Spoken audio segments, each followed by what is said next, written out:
Bismillahirrahmanirrahim. Assalamu alaikum. Ladies and gentlemen, it's been 2 years since the Indian government, in stark violation of the international law, UN Security Council resolutions, and bilateral agreements, revoked the special status of the illegally occupied Jammu and Kashmir. To consolidate its illegal actions and occupation, India deployed 100,000 additional troops in the valley, taking the total to almost 1 million.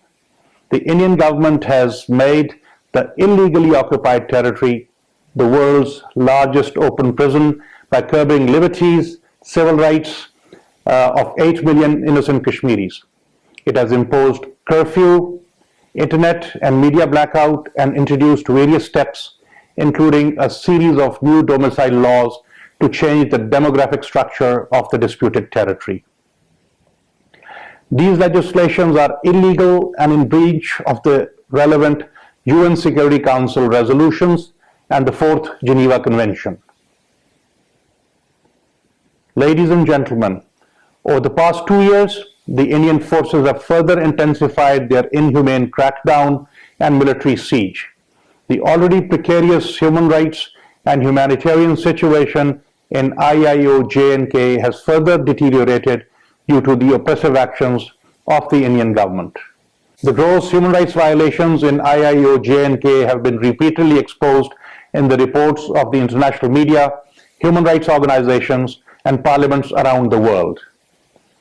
The UN Office of the High Commissioner for Human Rights has extensively documented India's gross and systematic violations of human rights and recommended an independent commission of inquiry in 2 separate reports issued in June 2018 and July 2019. These reports were termed as the voice of United Nations by UN Secretary General Mr. Antonio Guterres.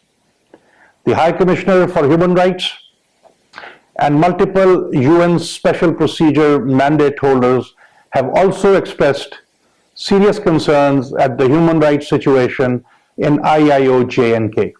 Unfortunately, India continues to deny access to the international media, human rights organizations, including the Office of the UN High Commissioner for Human Rights and Special Procedures of the United Nations. The miseries of the people of IIO J&K have also been amply documented in the Human Rights Watch report of 2021. The Vice President of the European Parliament, Dr. Fabio Massimo Castaldo, has last week sent a letter to the President of the European Commission and the European Union's High Representative for Foreign and Security Policy, calling on urgent action to address the alarming human rights situation in IIO J&K. The letter has been co-signed by 15 other members of European Parliament. In September 2019, the European Parliament held an open debate on the situation in Jammu and Kashmir. A large number of MEPs condemned the Indian actions and deteriorating human rights situation in the territory and called upon India to lift the military siege. The chair of European Parliament's Subcommittee on Human Rights, MEP Maria Arena, also wrote a letter to the Indian Home Minister raising serious concerns on the situation of human rights in India last year. The situation in IIO J&K is dire and represents the worst humanitarian tragedy of our times.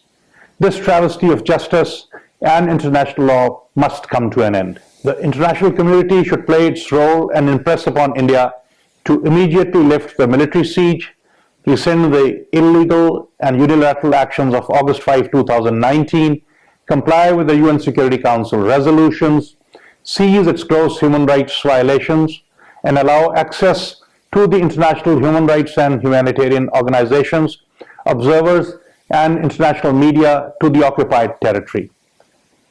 Ladies and gentlemen, Pakistan will continue to extend political, diplomatic, and moral support to the people of Jammu and Kashmir in realization of their right to self-determination guaranteed to them by the UN Security Council.